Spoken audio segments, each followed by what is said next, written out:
Hello everybody and welcome back to Analog Vernacular. Today we're going to be playing some more Rogue Trader, and we're still in Footfall. We are going back to the dock. We have a couple things here it looks like that we have to follow up on. And we also need to go back to our ship. We have now recruited Jay, but I don't think I'm really going to be using her. Also, I do need to check her alignment. It's almost certainly going to be on the heretical side, but I actually do have to confirm that. Like, she might be iconoclast, but I highly doubt that. It doesn't make sense in my mind. Wait, she literally she's straight neutral? No alignment whatsoever, huh? Interesting.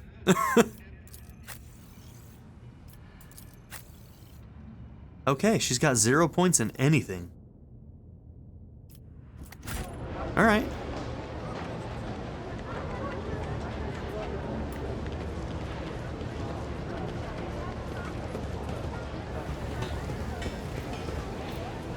Alright. Now from here, why is the map grayed out again? Is this a different one than the one we came in on? No, because that's Opticon. Weird. Okay. Doesn't matter.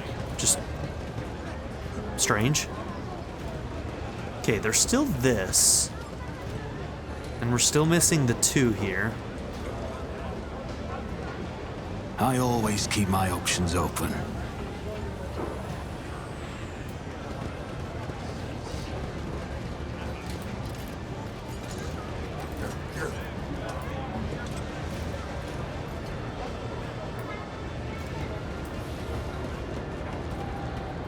Is there money to be made?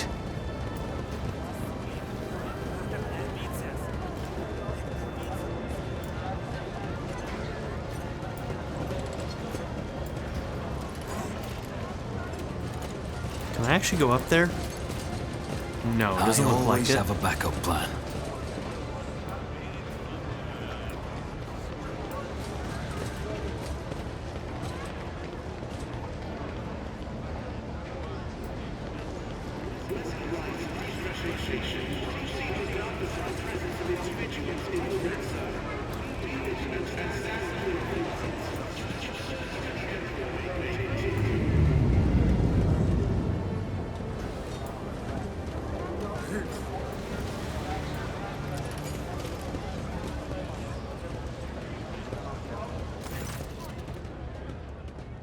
Alright, here are those refugees.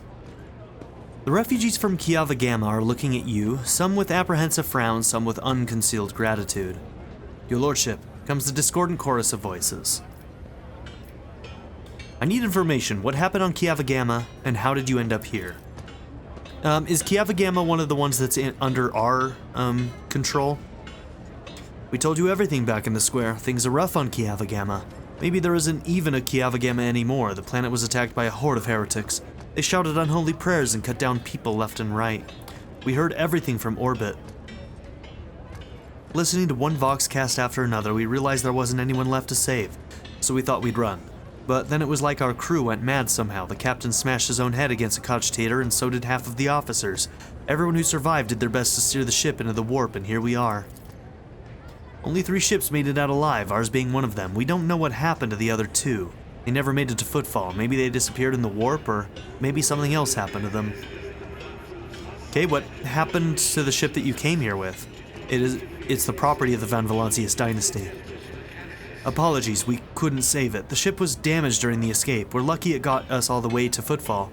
It's at the far docks, but there isn't much use for it anymore. It doesn't look like it's going to fly anywhere, and the local recollegers have already removed some of the valuable parts. You can send your people to take apart whatever is left, scavenge some components. The map of the Expanse was revealed to me before the Sea of Souls roiled and tangled the paths. How did you desperate ones reach Footfall all the way from the Kranak system without a navigator? Frightened by Cassia's appearance, the refugee covers his face with his hands, trembling violently. Please forgive my worthless words. We were feeling our way in the dark, you could say. All we had is some old maps. We prayed to the god Emperor day and night while our helmsman plotted the course. Miracle. It must have been your lordship. There might be more to this story they're not telling us.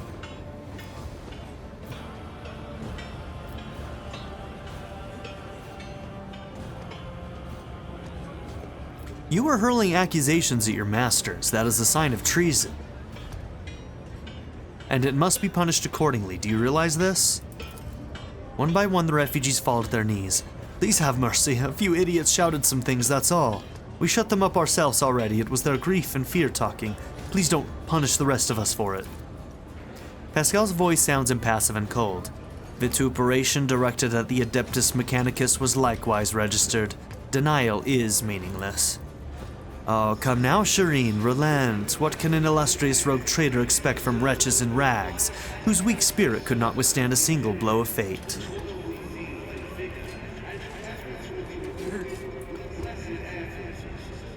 You are pardoned. You may board my ship and continue to serve the Von Valancius dynasty. Watch, our entire ship by the end of the game is gonna, like,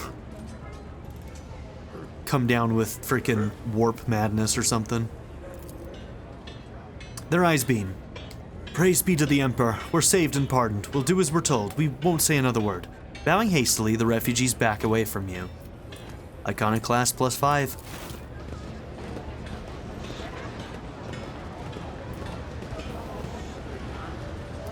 It's Heinrichs.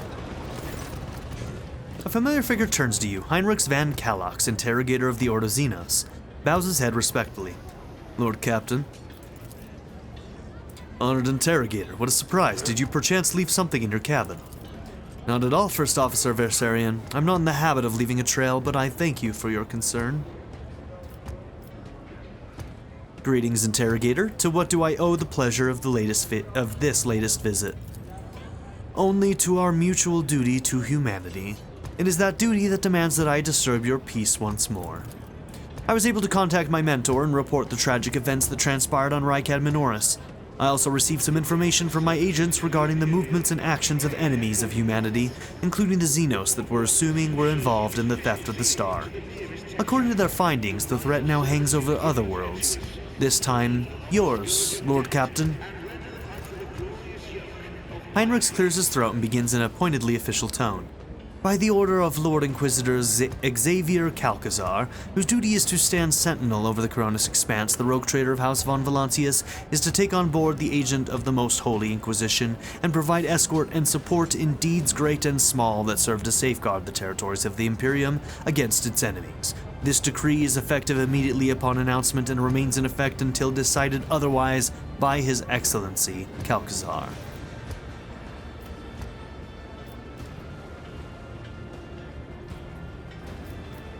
Heinrichs, would you mind translating the torrent of verbiage you just unleashed upon me? He's saying I'm joining you. His mouth twists slightly. The Lord Inquisitor has deemed that my presence aboard your ship and in your retinue would be significantly more beneficial to the fight against heresy and evil than my return to my mentor's side. Our parting before our arrival on Footfall was premature. What exactly caused this need to rejoin my crew? The cause is the activity of humanity's enemies, including the cult of the Final Dawn. In my absence, the situation in the Koronus Expanse has changed. I have received an exhaustive report from my agents. This heresy has taken root in the region where the Von Valancius worlds lie. You probably already know about the fate of the industrial world of Kiava Gamma. If not, then I will share what details I know, but not here. Better to talk on board where we will not be overheard.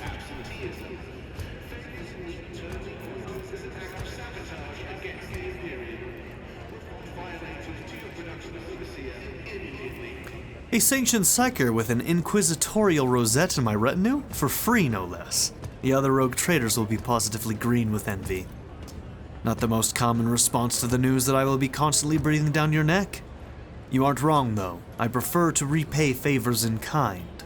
Assist me by ensuring that my work is unobstructed, and I will assist you in return. I must also deliver this to you. Heinrichs pulls out a sealed letter. The Lord Inquisitor specified that the contents of this envelope are for your eyes only. I would ask you to read it as soon as you have the time. The letter from Lord Inquisitor Xavier Calcazar. That is everything for the time being. Are you headed to the ship? Or do you still have business on Footfall? Whatever the case, I can either wait for you on board or accompany you as part of your retinue.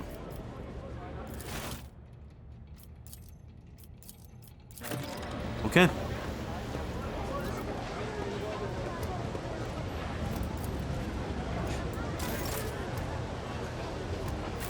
Always keep your eye on the price. Okay, so let's see. You don't even have boots right now. Let's see.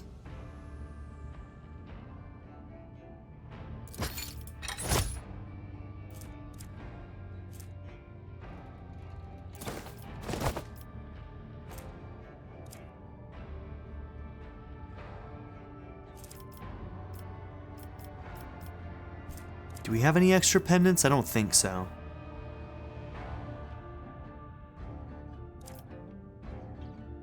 What does this one do? No, that's not for you. Okay, I really like your siphon life on the other one. Seven to 11, 7 to 12.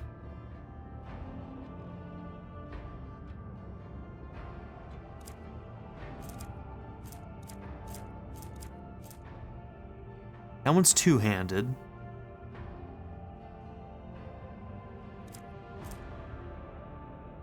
That one's one-handed, 10 to 16.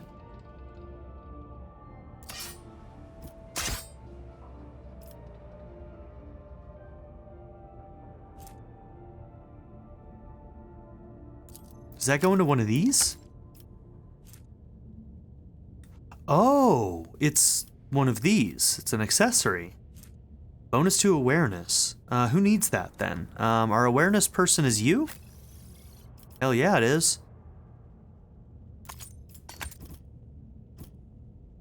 We've been sleeping on that one. Alright, we're gonna have to do some management in a bit.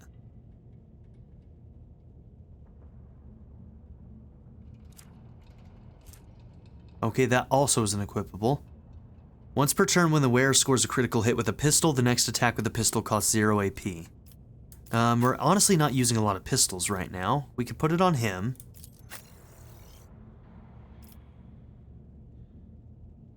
You use your pistol sometimes, but...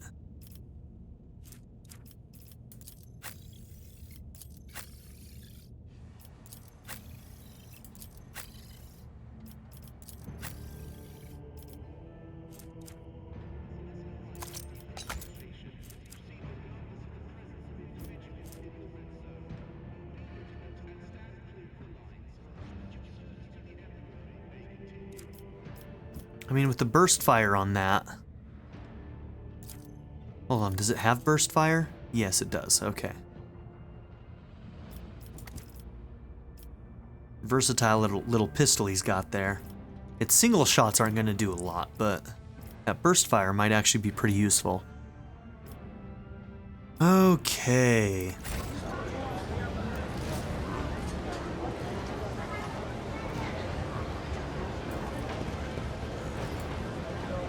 So which one is the broken ship? Let us know, Doddle. Can we actually salvage it for parts?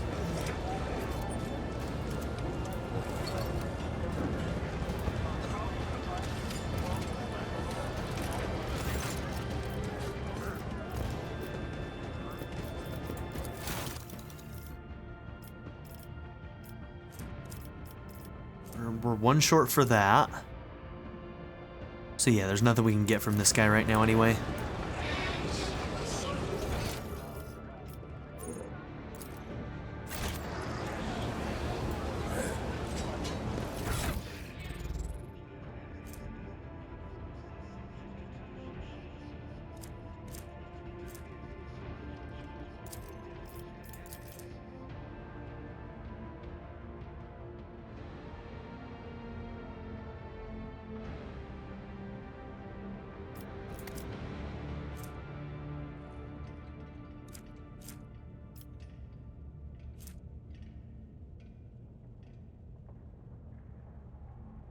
Alright, let's... There was no...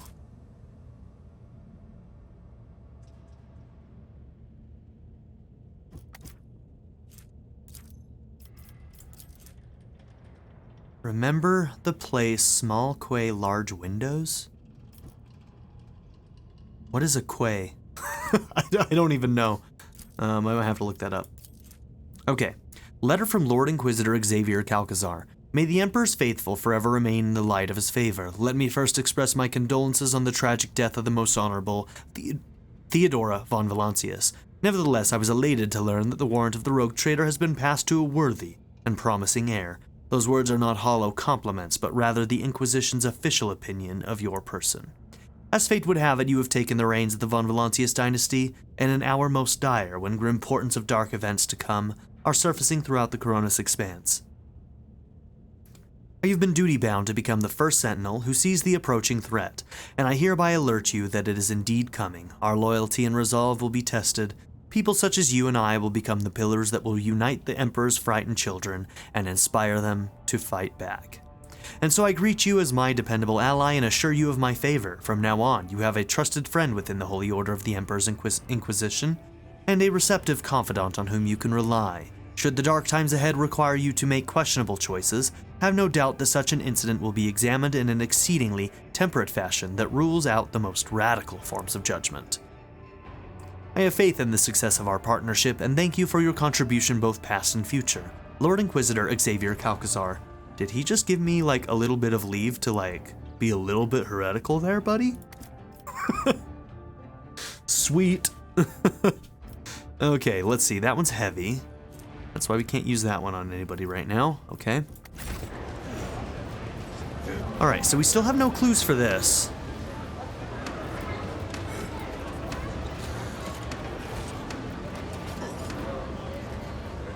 I feel like that cash thing has something to do with this. Keep your wits about you.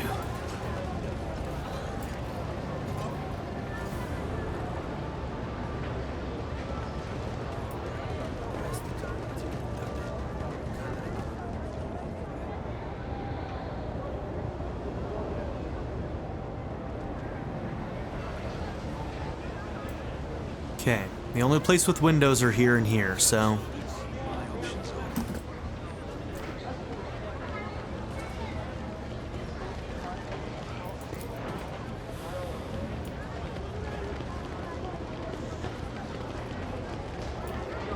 Oh! The answer is close, Seeker. Remember the word, realizing. Remember the place, a tunnel in the shadow of a bridge. A bridge in the shadow of the great statue. I mean, the great statue fucking shadows everything here. Remember the place, a tunnel in the shadow of a bridge? A bridge in the shadow of the great statue. There's that big bridge that goes to the bar.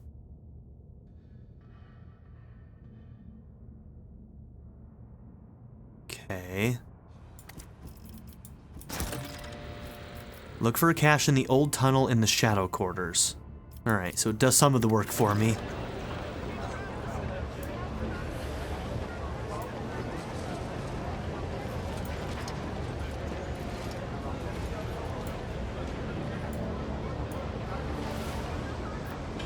Rise to the top, or get left in the dust.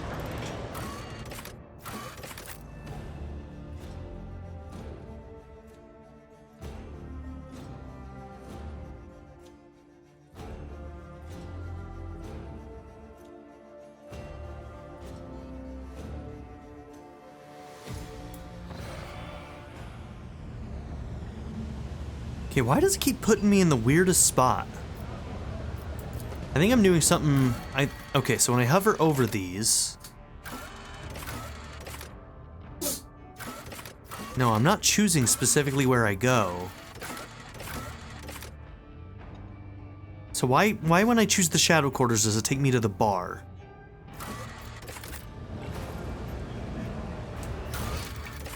I'm confused, man.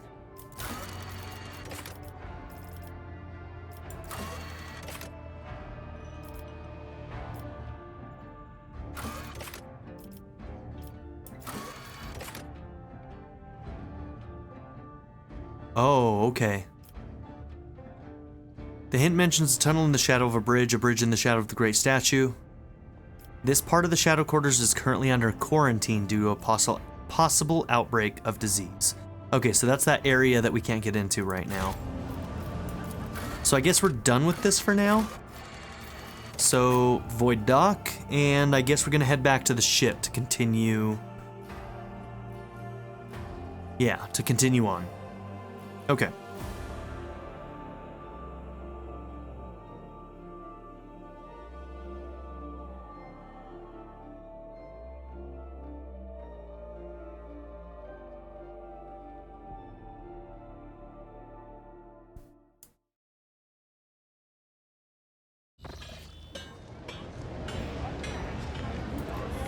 Is there money to be made?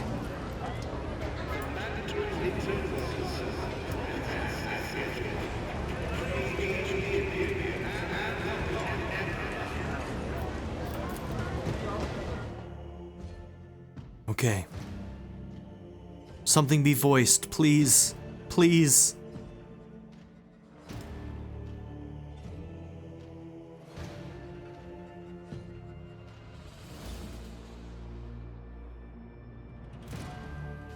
I've got to say, so far the balance of like voice acting to non-voice acting has been really wild in this game. Almost nothing important. Like, there's still hardly any of the story that's voice acted. I think it's wild.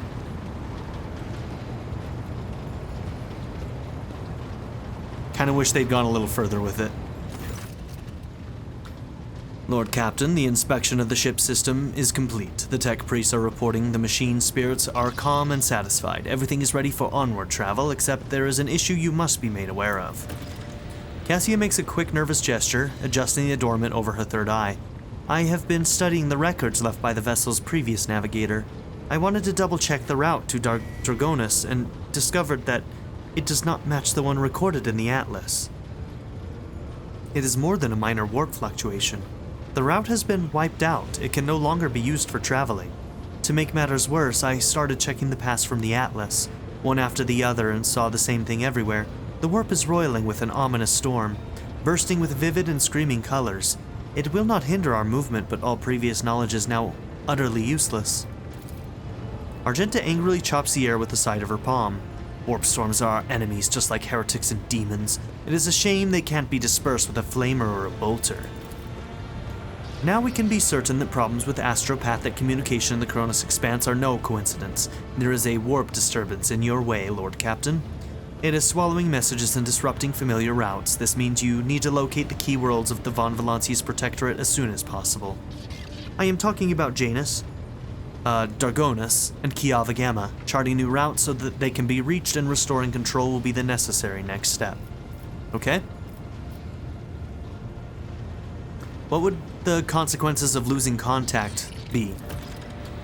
A world deprived of connection to its neighboring systems in the Koronus Expanse's infrastructure can only rely on itself, and their capabilities are often limited. For example, Janus does not have a fleet of its own. Pirates, cultists, heretics, Xenos, anyone could prey on the helpless planet. The loss of communication is a threat to your position. A rogue trader with no protectorate to back them is one that grows weaker by the day. The Voxmaster is entirely correct. You are the rogue trader analog vernacular von Valancius, the successor to Theodora von Valancius, one of the most influential women this side of the Maw. But you are also new to the business of governing. Many will doubt your competence and try to carve up your protectorate so that they can snatch a piece for themselves. It is important to show your potential allies and foes that you are in control of the situation, which is why the sooner we reclaim these lost worlds, the better. Okay, tell me about Janus. The surface of Janus was altered extensively so the planet could be designated an agri-world. It is a powerful food base, capable of supplying the burgeoning protectorate and exporting provisions to the outer worlds at the same time. Janus owns much of its prosperity to the Governor House of Vyat. Under its leadership, the world has grown ever more prosperous year after year, securing shipments and taxes while keeping the workforce tightly controlled. Kiava Gamma? It's an industrial world. It is being managed by the Governor House of Caprak and supplies your protectorate with rare mineral resources. Additionally, the planet features an Adeptus Mechanicus Manufactorum that processes materials and prepares them for shipment. I testify that Kiava Gamma is a world marked by the Omnissiah's patronage. By his grace, the manufactorums of the colony are inhabited by committed and industrious machine spirits. Heinrich coughs quietly. Mistress Telemann neglected to mention that the Kiavagama Manufactorum also supplies heavy machinery, from forage harvesters to vessel systems and components. Abelard turns his hard eyes on Heinrich's. You display commendable knowledge of our world's manufacturing capability, von Kallax. Pleased to be of service. Okay. Dargonus? It's the heart and soul of your protectorate. It is where the main administrative resources and storage facilities are, and so is the von Valancius Palace. If you would like to know, this is where you will publicly accept the title of Rogue Trader. Dargonus is a major administrative hub, and that runs the cargo fleet and keeps track of finances. Okay, Abelard, what is your opinion? Which world should we deal with first?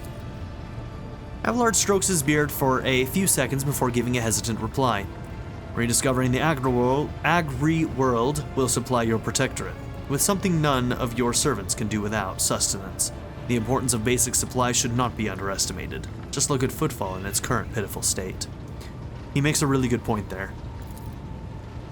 On the other hand, I am concerned by the rumors concerning Kiavagama. There have been no problems on Janus for many years, but something is very wrong with the industrial world right now. Delay may cost us the entire planet. I trust I do not have to explain the capital world. Losing it would make us the laughingstock of the other dynasties. Ooh, I wonder if no matter what, one of them is going to be lost. Besides, the loss of chronicles and ledgers would spell a bureaucratic catastrophe. So all three systems are equally vital to the Protectorate. It falls to you to decide which should be brought into the fold before the rest, Lord Captain. I feel like food first, administrative capital next. And then if we can manage to get the industrial world after that, great. But food and our means of control are probably the most important ones. And if we lose something, I think industrial has to be it. Let's see. Very well, our course is clear. Do my officers have any other issues that require immediate attention? That is all, Lord Captain. The vessel and the crew await your instructions and are ready to depart Footfall immediately should you so desire. Okay. Can we come back to this region, or are we going to be leaving for a while?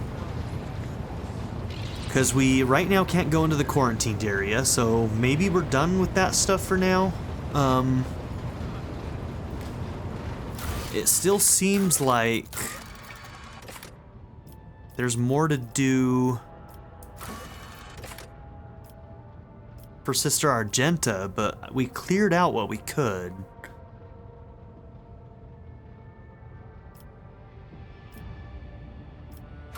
There's a possibility it could span multiple chapters. I just don't know how this game is structured yet, you know? So I'm a little bit nervous about missing out on stuff. Because the last system we went to is no longer accessible, so, you know, like, if that's going to be a common trend, then...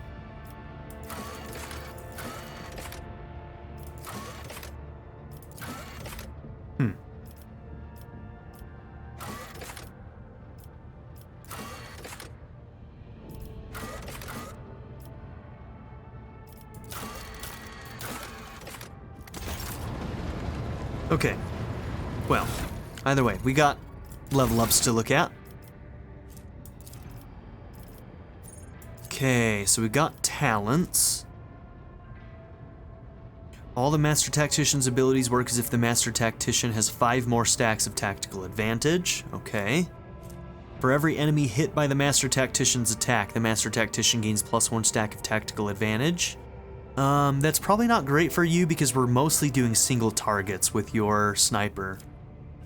Whenever the Master Tactician or their allies gain momentum, they gain +1 more. Whenever the Master Tactician or their allies lose momentum, they lose 1 less. Okay. All enemies hit by the Master Tactician have a +10% higher chance of hitting a cover when shooting at the Master Tactician's allies behind a cover.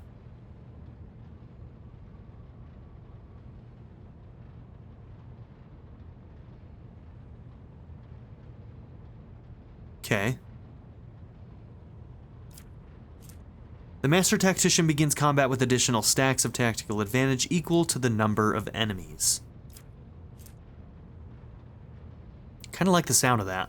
Master Tactician deals plus 12% more damage to targets with less than 50% wounds, and heals 20% more wounds for targets with less than 50% wounds. You're not really doing healing, but the extra damage doesn't sound terrible. Using Linchpin now spends only a fourth of tactical advantage, stacks instead of half. We don't have Linchpin, so that one doesn't matter. Okay.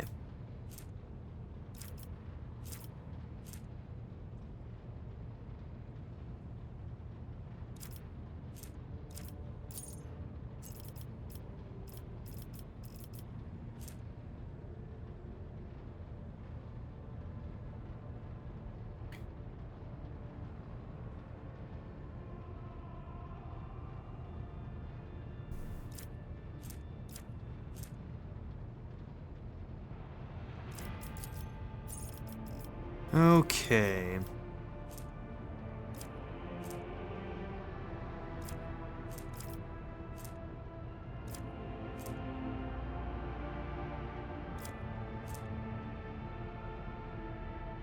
I'm thinking either Nerves of Steel or Against All Odds. So whenever we get into a really tough fight with lots of enemies, then we just have some major bonuses to our stacks. Or we just get much better momentum gains and we don't lose as much. I think I'm going to take Against All Odds to start with. Let's get those stacks up. Okay, Jay.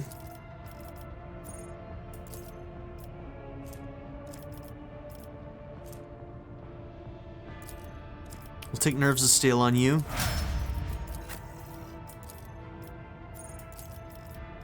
Okay, Adira.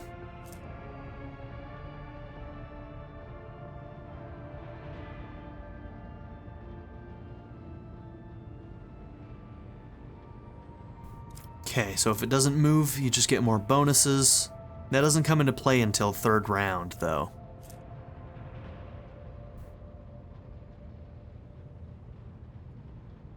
Using a stratagem on a rear area also makes the allies in that area the enemy's lowest priority targets for one round.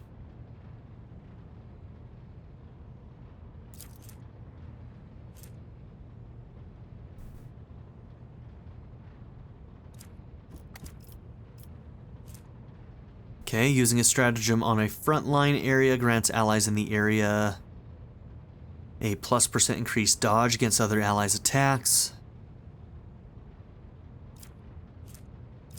What stratagem do you have right now? This one.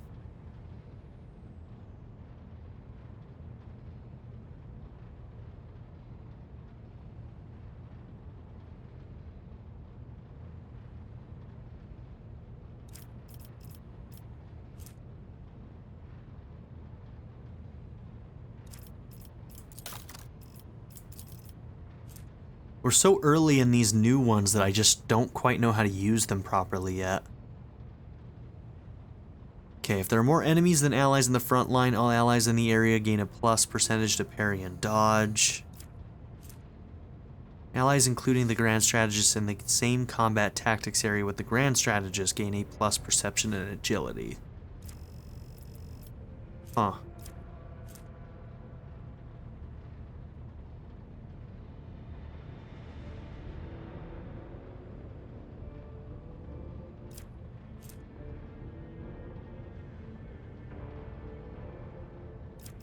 Okay. No attacks of opportunity when in melee range.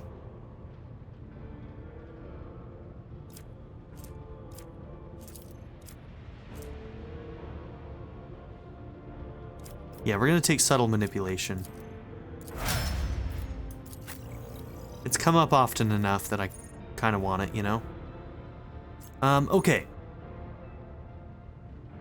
You're our assassin. That's right. We didn't have any other assassins in the team, so you are our assassin. Sees a single opening. We don't quite know how that works quite yet, or how we see which side is the opening. But they do bonuses when they attack that opening. Okay. So in other words, movement is going to be good for you. Like if we can get things that help you with your movement, that would be good. Okay, so first off, let's choose an ability. Makes an attack that does not count towards the limit of attacks per turn and does not block the assassin's movement, but deals only 25% of base damage. If the attack is successful, the target suffers the hemorrhage effect, and at the beginning of each of the target's turns, they will suffer lethality divided by 10 rending damage that ignores armor and deflection, okay? And lethality is a specific assassin parameter that is equal to dodge or dodge reduction, whichever is higher, okay? Who's dodge and dodge reduction? The attackers, the assassins, or the person receiving damage?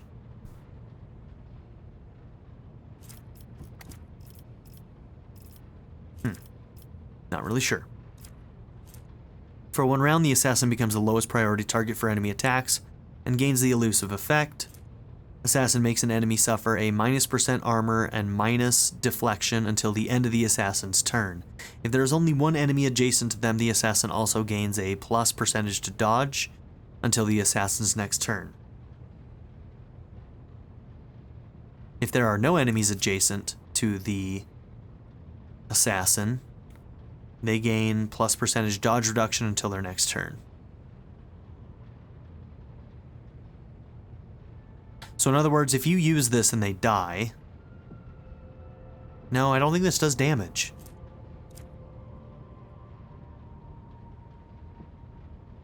Oh, I see. Okay, so it's a 10-cell radius, that's why. I thought it was melee range, so I was like, this doesn't make any sense. There will always be somebody next to you. But, okay.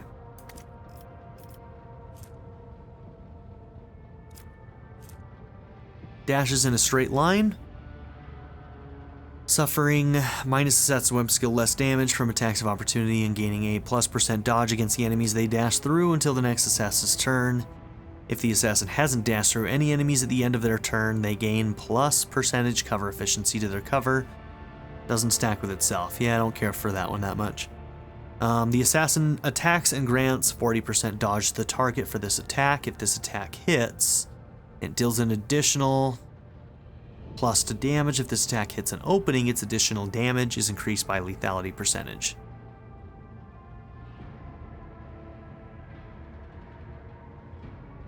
Huh. So they're more likely to dodge it because you're giving the target a +40% to their dodge. But if it still lands, it deals a bunch more damage, I guess. And if it hits an opening, its additional damage is increased by the lethality percentage. That one's kind of complicated, and I don't love a 40% dodge increase to the enemy. The assassin's next single target attack will have -50% armor penetration penalty. Okay.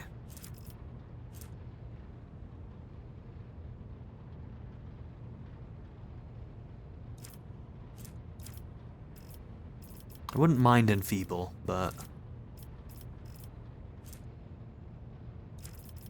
What's the prereq?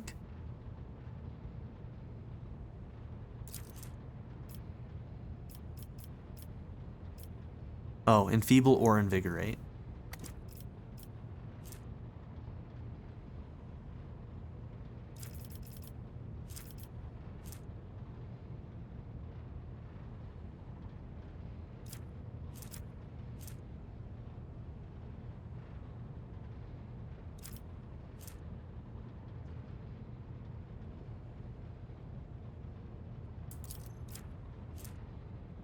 I think I'm going to do Poised to Strike.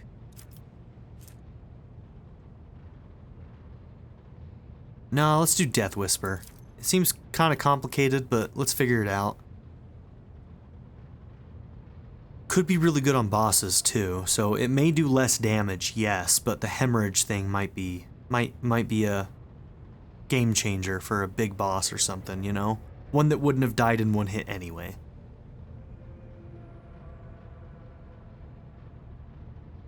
Yeah, let's do Death Whisper. Okay. And a talent. If an enemy suffers a critical hit from one of the assassin's allies at the start of the assassin's turn, a new opening is created on that enemy on whichever side is closest to the assassin, okay? Each use of aim for the opening on the same target reduces that target's dodge and dodge reduction by -10. Is that like your standard? Yeah, seek the opening is your main feature.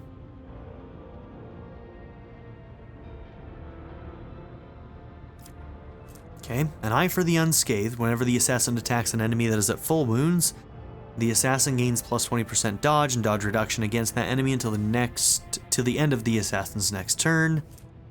Every turn, the first use of an assassin ability costs 0 AP. That one's already sounding like the best one so far. The assassin gains a plus lethality percentage chance to deal plus 5% of target's max wounds, more damage to an opening. I like that one too. Bringer of Doom. Whenever the assassin attacks an enemy with a single target attack, this attack reduces the target's armor and dodge by 10% until the end of the assassin's turn. Does not stack.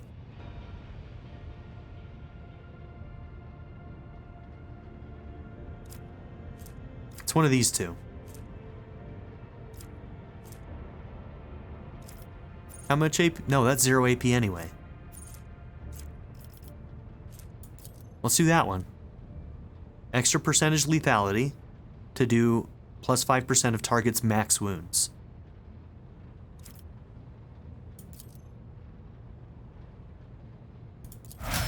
Okay.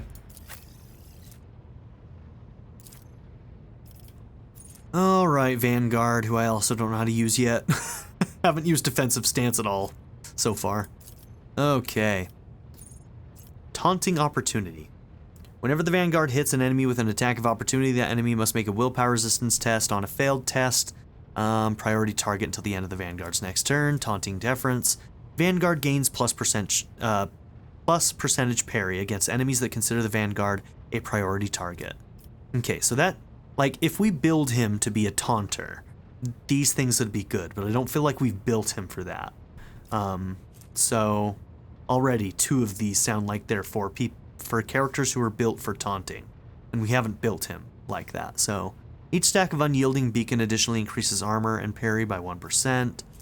All enemies in a 2-cell radius around the Vanguard suffer a -% penalty to dodge against all attacks except the Vanguard's.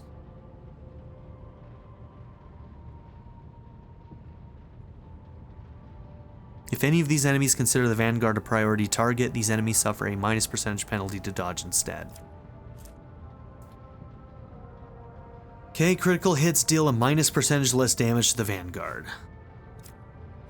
While the Vanguard has at least 1 temporary wound, they gain a +% parry and armor. Allies affected by any of the Vanguard's abilities gain +% armor for 1 round, does not stack.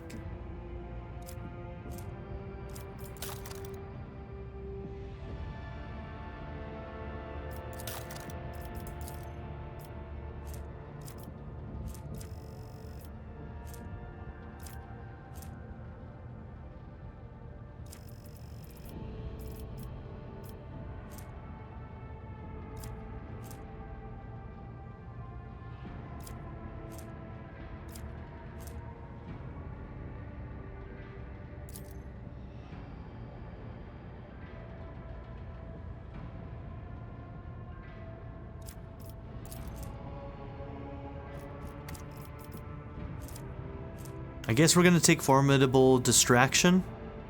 They're just going to dodge less as long as he's next to them.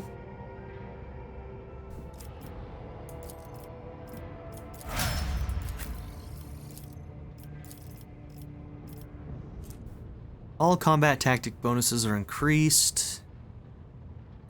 Okay, so these are the same. We might actually want to go with something here for you.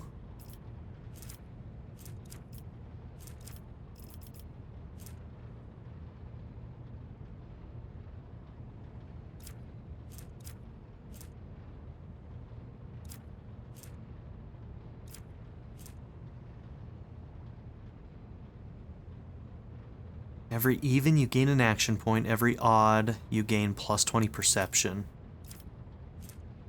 It's not bad. Path powers. We haven't taken any path powers yet, I don't think.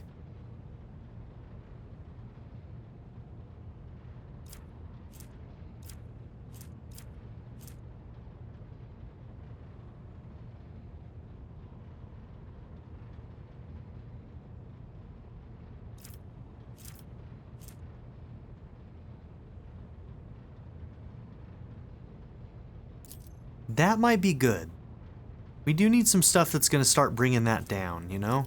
Bringing down our veil degradation.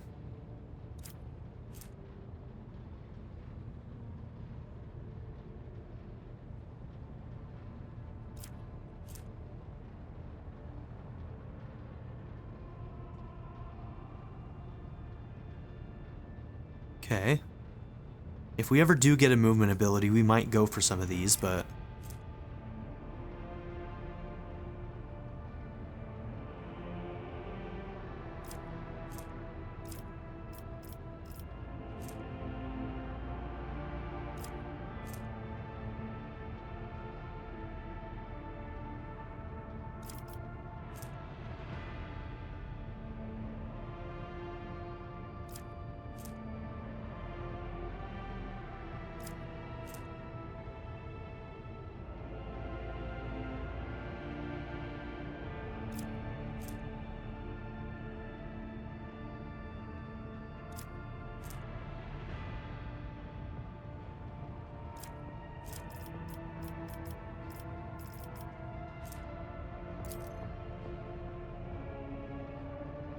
I'm gonna do ebb and flow.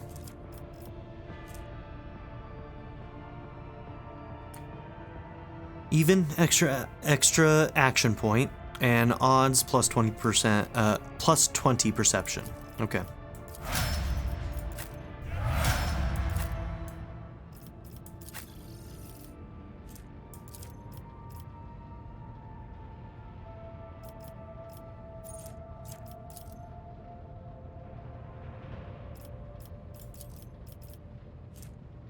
Okay. Attacks targets that have their armor reduced by any means, by any effects applied by the Archmilitant's allies. The Archmilitant deals plus 10% damage. When the Archmilitant attacks targets that have their deflection reduced by any effects applied by the Archmilitant's allies, the Archmilitant deals plus 2 damage.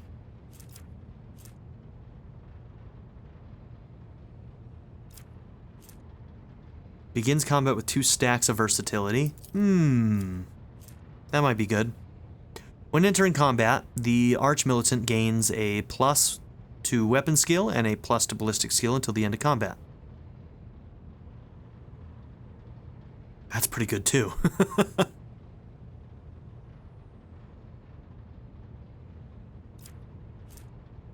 The Archmilitant gains a plus 3% bonus to critical damage for every stack of versatility.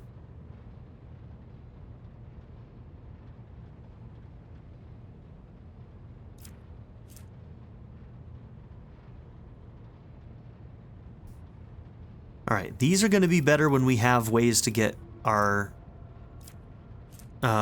stacks higher. So if we start building this, like always ready gives us already two extra stacks.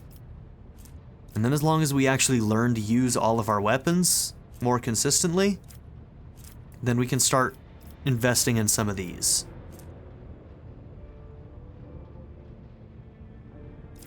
I'm going to take Always Ready. I like Broad Expertise too, but we're going to take Always Ready.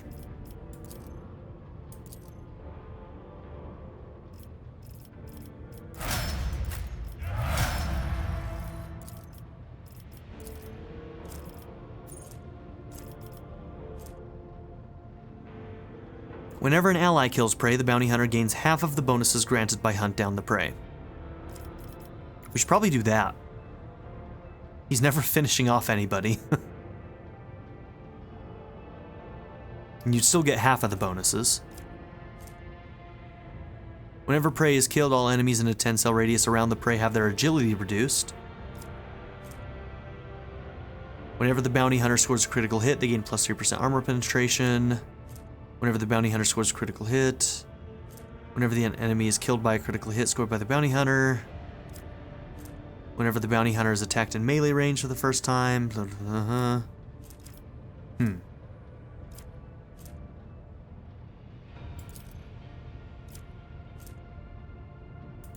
I'm gonna start with Share the Spoils, but like Gruesome Kill and then, but Gruesome Kill will probably be not far behind.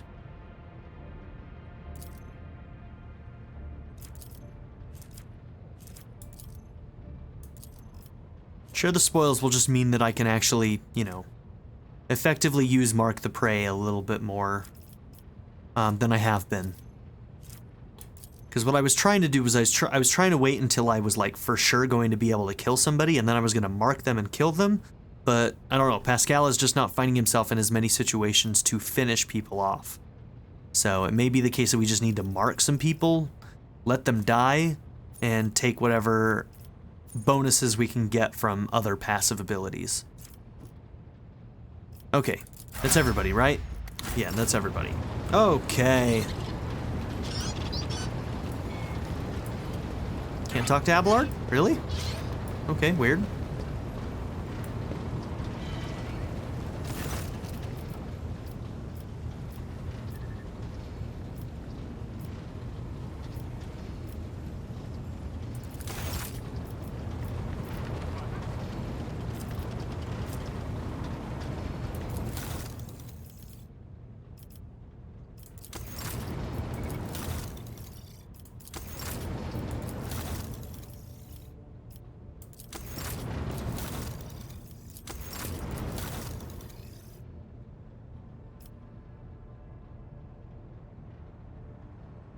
Okay, so if we get you up to 3,500, we can get both of those. Let's do it.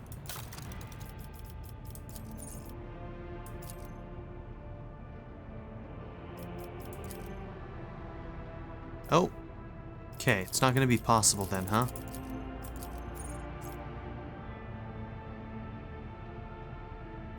Because that's the only thing we can give them. Okay, that's not happening.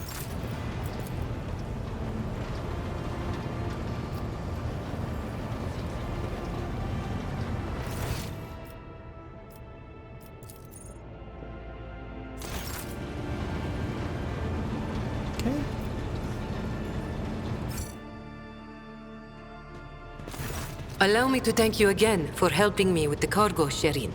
I am sure the Ashmags who squirreled away my goods won't give up so easily, and I'll hear more about their scheming yet. Let's strike a deal, Shireen.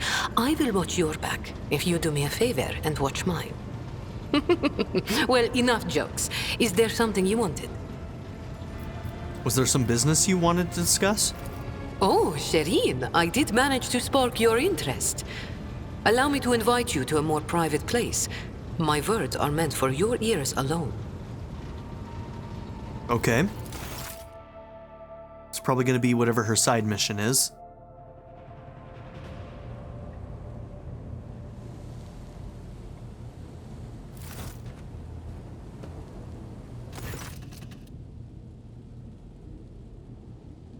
The flickering light of dozens of candles plays across Jay's face, making her small smile appear even more mysterious. And unfortunately, we're back to not being voice acted for some reason. Shireen, the Exalted One himself, brought us together the day you crossed Flademe's threshold. He led us to the cargo and gave his blessing for its return.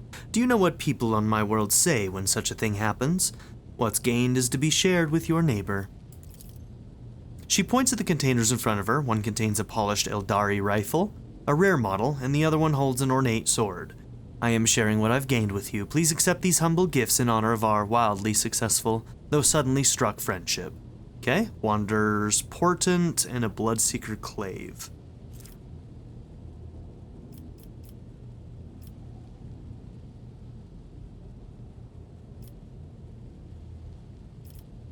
A truly wonderful gift. I accept it with gratitude. I knew you would appreciate the Xenos' mastery of their craft. Jay beams at you, curling a lock of black hair around an augmented finger. After a brief pause, she awkwardly continues. So the matter I wanted to discuss with you is related to my business. You know that I sell Xeno artifacts to interested Imperial subjects and Imperial trinkets to Xenos.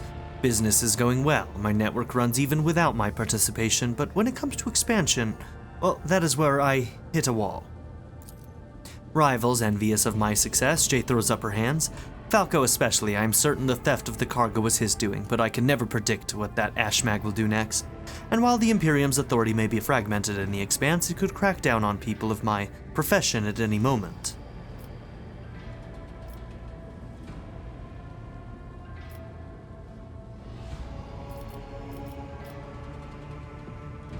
I think I follow. You wish to use me. Exalted One forfend. Could such a lowly servant of the Emperor use the radiant bearer of the warrant, like some kind of tool? The other way around, however, if the rogue trader put in a good word for me with the servants of the Adeptus Administratum, I could become an official trade representative of the Imperium. Just imagine it. A little scrap of paper will offer me and my agents protection against Ashmag schemes, far better than any refractor field. And even the Inquisition will have to think twice before they mess with me, because I'll be a representative of the law in my own right. And the best part of all is that this will cost you precisely nothing, Shireen. All you have to do is stop by the Administratum Palace and obtain a certificate from the Master of Sales. My informants tell me that the palace is located on Dargonus, your capital world. You see how everything has aligned so wonderfully, and of course I will repay you in kind.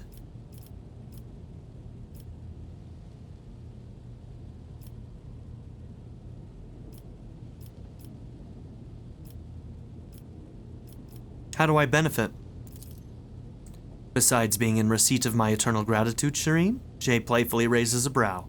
Won't it be beneficial to have someone in your retinue with the weight of authority behind them, rather than just another pawn? One slip of paper and I will be able to extend my network to systems far beyond footfall. My agents will be your eyes and ears throughout the expanse. I will take it into consideration. Perhaps your thoughts will move in the right direction with a little encouragement from me, Shireen. You must have some faction in mind that you would like to establish relationships with. The severe Drusians.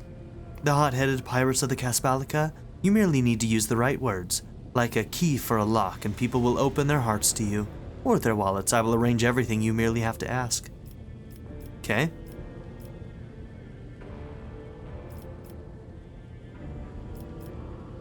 I guess the Drusians? I don't even know. I'm assuming this will give us more reputation with them. Not a problem, Shireen. I will have my people put in a good word for you in the right circles. How about you do that for all of them? Drusians, 2,000 reputation. And if you change your mind about my proposal, you can always find me nearby on the bridge. Just say the word and I'll come, Shireen.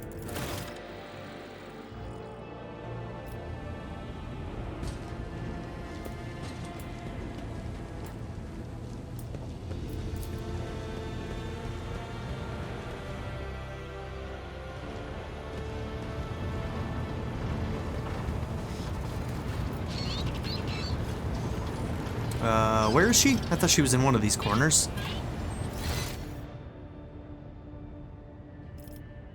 Oh, over here.